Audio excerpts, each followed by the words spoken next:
ప్రారంభించుకుందాం. వెన్నెం గణితారుగా ఉంచండి. హ్యాండ్స్ నమస్కార్ పొజిషన్. Close your eyes. ఓ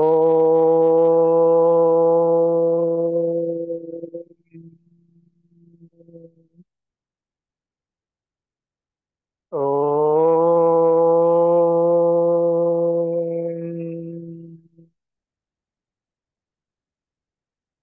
ఓ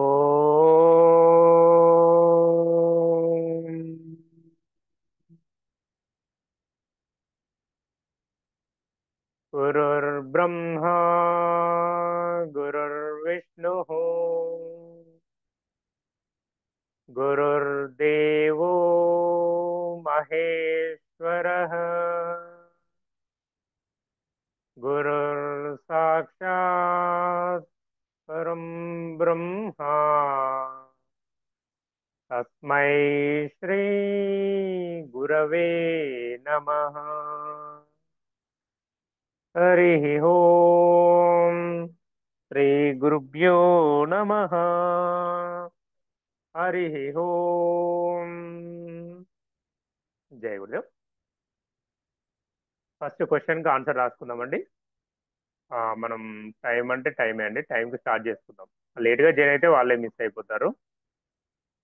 వాళ్ళకు ఉండాలి ఇంట్రెస్ట్ అనేది.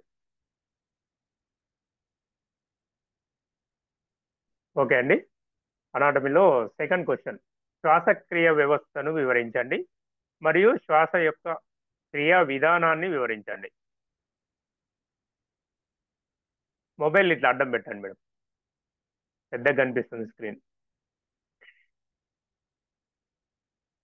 శ్వాసక్రియ వ్యవస్థను వివరించండి మరియు శ్వాస యొక్క క్రియా విధానాన్ని వివరించండి.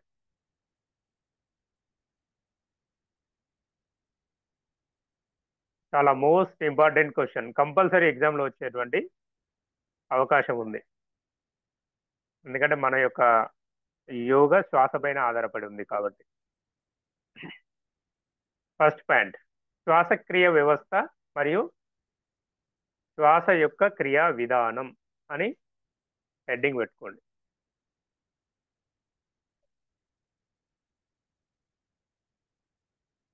పరిచయం. శ్వాసక్రియ అనేది జీవి శరీరంలో జరిగే ఒక ముఖ్యమైనటువంటి జీవక్రియ. చూడండి ఇక్కడ, శ్వాసక్రియ అనేది జీవి శరీరంలో జరిగే ఒక ముఖ్యమైనటువంటి జీవక్రియ.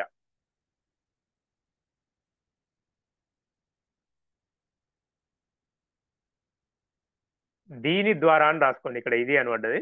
దీని ద్వారా శరీరానికి ఆక్సిజన్ అంటే O2 అందుతుంది.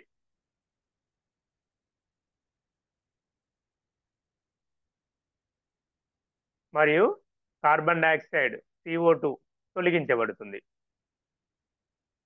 శ్వాసక్రియ ద్వారా, దీని ద్వారా శరీరానికి ఆక్సిజన్ అందుతుంది మరియు కార్బన్ డైఆక్సైడ్ తొలగించబడుతుంది.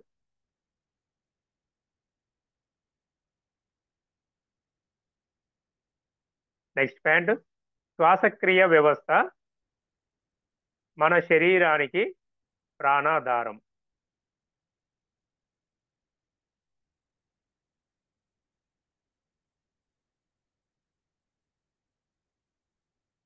శ్వాసక్రియ వ్యవస్థ అంటే రెస్పిరేటరీ సిస్టమ్ మన శరీరానికి ప్రాణాధారం.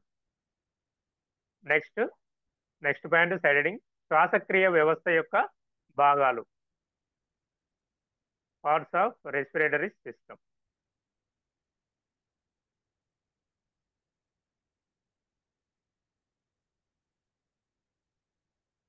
మనిషి శ్వాసక్రియ వ్యవస్థలో ప్రధానంగా ఈ అవయవాలు ఉంటాయి.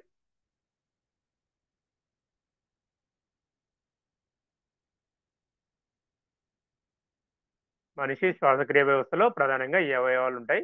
ఫస్ట్ వన్ నాసిక అంటే నోస్. నెక్స్ట్ నాసికా గుహ, nasal cavity. Next pharynx, next larynx, next trachea,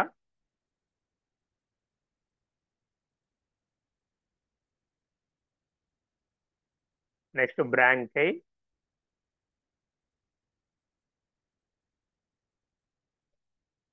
next bronchioles,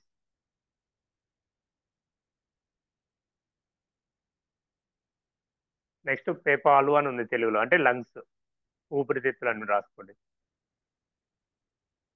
next alveoli,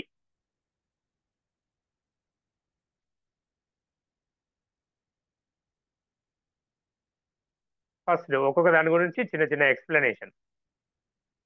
శ్వాసక్రియ వ్యవస్థ యొక్క భాగాలు ఇవి, దీంట్లో ఎక్స్ప్లెనేషన్. ఫస్ట్ నాసికా, నోస్. ఇది గాలిని శరీరంలోకి ప్రవేశపెట్టే ద్వారం, ఎంట్రన్స్.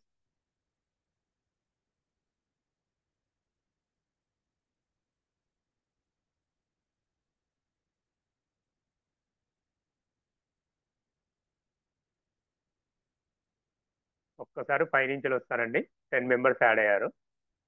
సార్ రేపటి నుండి క్లాస్ అయితే ఎగ్జాక్ట్లీ 7:30కి ప్రేయర్ జరుగుతుందండి.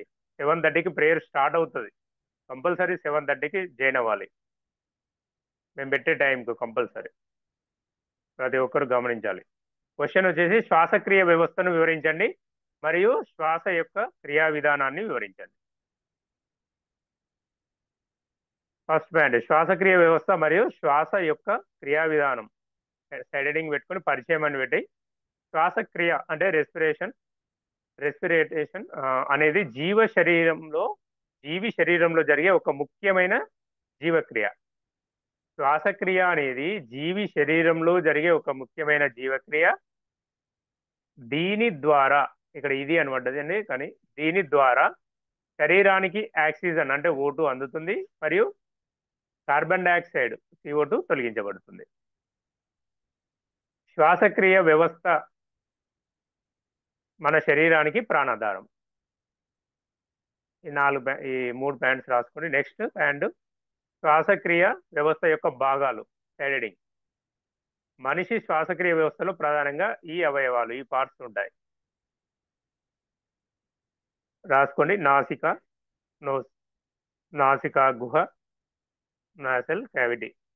Pharynx, larynx, trachea, bronchi, bronchioles, పెఫాలు అంటే లంగ్స్, ఇక్కడ అల్వియోలి. ఫస్ట్ ఒక్కొక్క దాని గురించి చిన్న చిన్న ఎక్స్ప్లెనేషన్. నాసిక, ఇది గాలిని శరీరంలోకి ప్రవేశపెట్టే ద్వారం, ఎంట్రన్స్. గాలి ఇక్కడ వడపోత జరుగుతుంది అన్నట్టు. ఇక్కడ అంటే తడిక మరియు ఉష్ణ నియంత్రణ జరుగుతుంది. అంటే తడిక అంటే చల్లగా వస్తుందండి, హీట్ గాలి తీసుకున్నప్పుడు అది చల్లగా అవుతుంది. మరియు ఉష్ణ నియంత్రణ, టెంపరేచర్ని మెయింటైన్ చేస్తుంది అన్నట్టు. ఇక్కడ వడపోత జరిగి డస్ట్ పోకుండా ఇక్కడ నాసిక అనేది చూసుకుంటుంది లోపలికి, లంగ్స్ లోకి వెళ్ళకుండా. నెక్స్ట్ నాసికా గుహ, ఇది గాలిలోని ధూళి కణాలను ఫిల్టర్ చేస్తుంది. గాలిని తగిన ఉష్ణోగ్రతకు తీసుకెళ్తుంది. మన శరీరానికి ఎంత ఉష్ణోగ్రత అవసరమో అక్కడ అంత ఉష్ణోగ్రత దానికి అందించి తగినట్టుగా చేసి తీసుకెళ్తుంది నాసికా గుహ. థర్డ్ పాయింట్ ఫారింగ్స్, ఇది శ్వాసనాళం మరియు ఆహార నాళంకు సామాన్యమైనటువంటి మార్గం. అక్కడ డివైడ్ అయిపోతుంది అనమాట. ఇక్కడ నుండి గాలి లారింగ్స్ కి వెళ్తుంది. ఆహారమేమో డైజెషన్ సిస్టంలోకి వెళ్తుంది, గాలేమో లారింగ్స్ కి వెళ్తుంది. అక్కడ డివైడ్ చేయబడుతుంది లారింగ్స్ లో. Fourth one లారింగ్స్. లారింగ్స్ ఏమో అట్లా లారింగ్స్. దీనిని వాయిస్ బాక్స్, స్వర పెట్టే అంటారు. ఇది శబ్దం ఉత్పత్తికి సహాయపడుతుంది.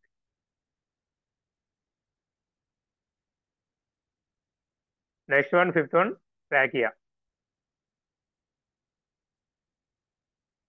దీన్ని వైన్ పైప్ అంటారు. ఇది గాలిని పెపాల వైపు తీసుకెళ్తుంది. అంటే పెపాల్ అంటే లంగ్స్ వైపు తీసుకెళ్తుంది.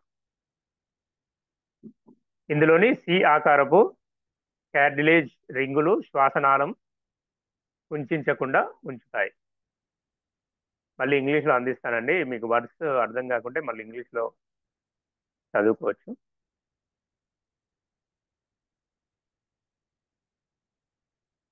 నెక్స్ట్ బ్రాంకైస్. ట్రాకియా 2 భాగాలుగా విభజించి ఒక్కో పెపానికి ఒక్కో బ్రాంకైస్ చేరుతుంది. అంటే ఒక్కొక్క లంగ్స్ 2 లంగ్స్ ఉంటాయి కదా, అక్కడ 2 భాగాలుగా డివైడ్ అవుతుంది, 2 లంగ్స్లకు చేరుతుంది అనమాట.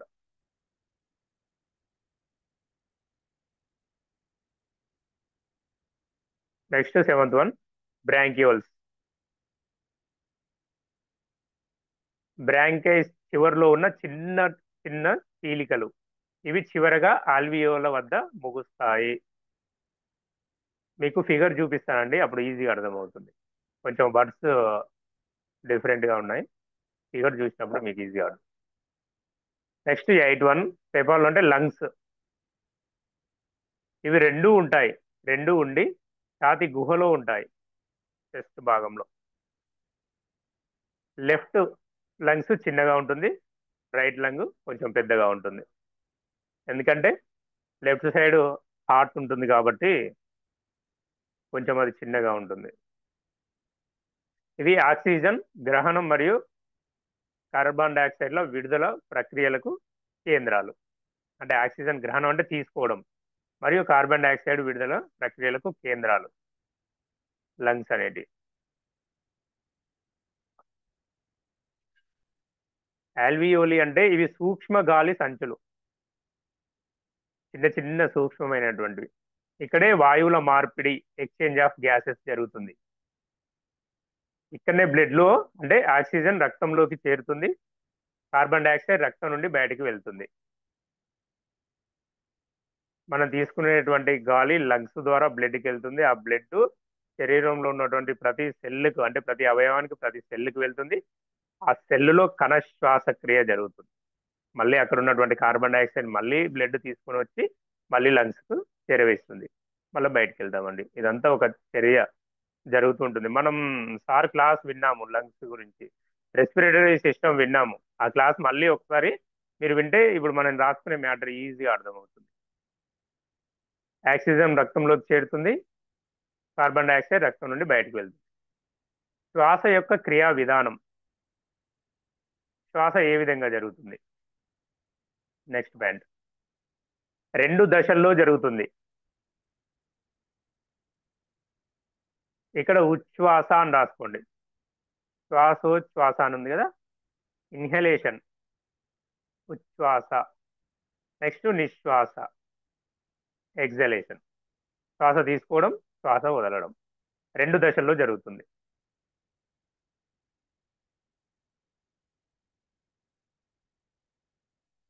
ఉచ్ఛ్వాస, మనం గాలి పీల్చినప్పుడు డయా డయాప్రాగం అని ఉంటుందండి ఇక్కడ, ఈ లంగ్స్ కింద ఇక్కడ కిందికి కదిలి సమతలంగా ఉంటుంది గాలి పీల్చినప్పుడు. శ్వాస తీసుకున్నప్పుడు ఏం జరుగుతుందో ఇక్కడ ప్యాంట్స్ అన్నట్టు.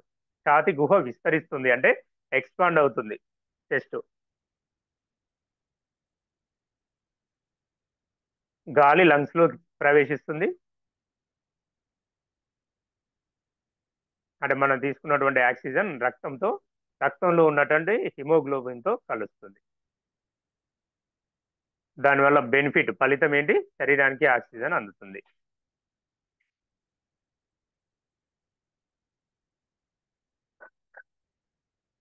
నెక్స్ట్ నిశ్వాస ఎగ్జలేషన్. మనం శ్వాస విడిచేటప్పుడు డయాప్రాగం పైకి లేచి గుండ్రంగా అవుతుంది. ఇది మీకు ఒక రోజు ఒక వీడియో చూపిస్తామండి, డైరెక్ట్ లంగ్స్ లో డైరెక్ట్ ఒక వీడియో చూస్తే మీకు అర్థమైంది లంగ్స్ ఏ విధంగా శ్వాస తీసుకుంటున్నాయి, కార్బన్ డైఆక్సైడ్ ఏ విధంగా రిలీజ్ చేస్తున్నాయి అనేది. ఛాతి గుహ పరిమాణం తగ్గుతుంది. మనం శ్వాస రిలీజ్ చేసినప్పుడు ఏమవుతుంది? ఎక్స్పాండ్ శ్వాస తీసుకున్నప్పుడు ఎక్స్పాండ్ అవుతుంది, వదిలినప్పుడు తగ్గుతుంది. కపాలం నుండి గాలి బయటికి వస్తుంది అంటే లంగ్స్ నుండి గాలి బయటికి వస్తుంది. రక్తంలోని కార్బన్ డైఆక్సైడ్ బయటికి వెళ్తుంది. రక్తంలో ఉన్నటువంటి కార్బన్ డైఆక్సైడ్ ఏమవుతుంది, శ్వాసక్రియ ద్వారా బయటికి వెళ్తుంది. ఫలితం శరీరంలోని వ్యర్థ వాయువులు బయటికి తొలుగుతాయి. శ్వాస తీసుకున్నప్పుడు ఆక్సిజన్ శరీరానికి అందుతుంది. శ్వాస వదిలినప్పుడు వ్యర్థ వాయువులు అంటే కార్బన్ డైఆక్సైడ్ బయటికి వెళ్ళిపోతుంది. ఈ శ్వాసక్రియ యొక్క రకాలు కంపల్సరీ, ఈ క్వశ్చన్ చాలా పెద్దనే ఉంటుందండి, కానీ కంపల్సరీ తెలియాలి. ప్రతి ఒక్క యోగా టీచర్కు మోస్ట్ ఇంపార్టెంట్ ఈ శ్వాస వ్యవస్థ అనేది. ఇది కనీసం మీరు డైలీ ఒక 2-3 టైమ్స్ రివైజ్ చదువుతూ ఉండండి. శ్వాసక్రియ యొక్క రకాలు, టైప్స్ ఆఫ్ రెస్పిరేషన్. బాహ్య శ్వాసక్రియ, ఎక్స్టర్నల్ రెస్పిరేషన్, అంటే ఊపిరితిత్తుల మరియు రక్తం మధ్య వాయు మార్పిడి, లంగ్స్ కు బ్లడ్ కు మధ్య ఉన్నటువంటి వాయు మార్పిడి, అది బాహ్యమే. నెక్స్ట్ అంతర్గత శ్వాసక్రియ, ఇంటర్నల్ రెస్పిరేషన్, అంటే రక్తం మరియు కణాల మధ్య వాయు మార్పిడి, బ్లడ్ నుంచి సెల్స్ మధ్యలో జరిగేటువంటి వాయు మార్పిడి. నెక్స్ట్ కణ శ్వాసక్రియ, అంటే కణాలలో గ్లూకోజ్ ఆక్సీకరణం ద్వారా శక్తి ఏటీపీ ఉత్పత్తి అవుతుంది. అంటే కణాలలో జరిగేటువంటి ఆక్సీకరణం శ్వాసక్రియ ద్వారా. 3 ఇంపార్టెంట్: బాహ్య శ్వాసక్రియ, ఊపిరితిత్తులు మరియు రక్తం మధ్య వాయు మార్పిడి; అంతర్గత శ్వాసక్రియ, రక్తం మరియు కణాల మధ్య వాయు మార్పిడి; కణ శ్వాసక్రియ, కణాలలో గ్లూకోజ్ ఆక్సీకరణం ద్వారా శక్తి ఏటీపీ ఉత్పత్తి అవుతుంది. నెక్స్ట్ శ్వాసక్రియ యొక్క ప్రాముఖ్యత, అసలు మెయిన్ ఇంపార్టెంట్ బుల్లెట్ పాయింట్స్. శ్వాసక్రియ యొక్క ఇంపార్టెంట్ పాయింట్స్: శరీరానికి ఆక్సిజన్ అందించడం, శరీరంలో ఉన్నటువంటి కార్బన్ డైఆక్సైడ్ ను తొలగించడం,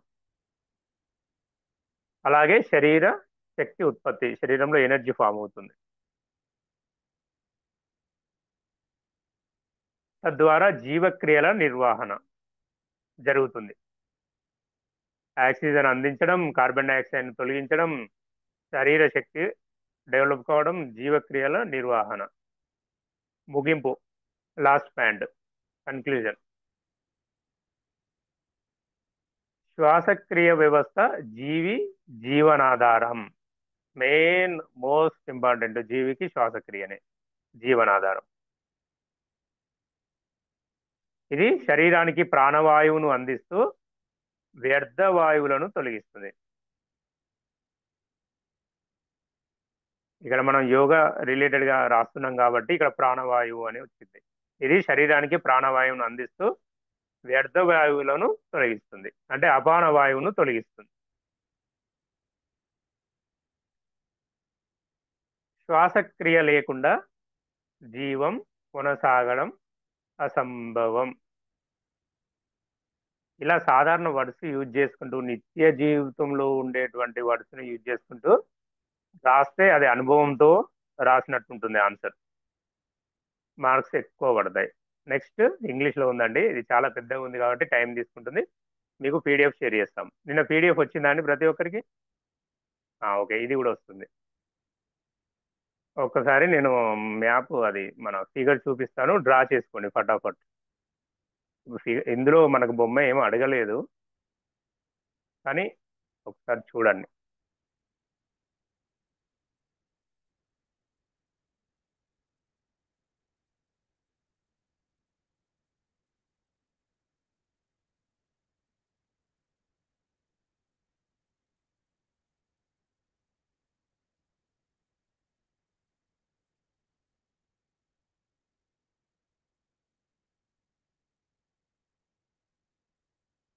డ్రా చేస్తే ఫటాఫట్ డ్రా చేసుకొని రాసుకోండి.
ఓకే అండి.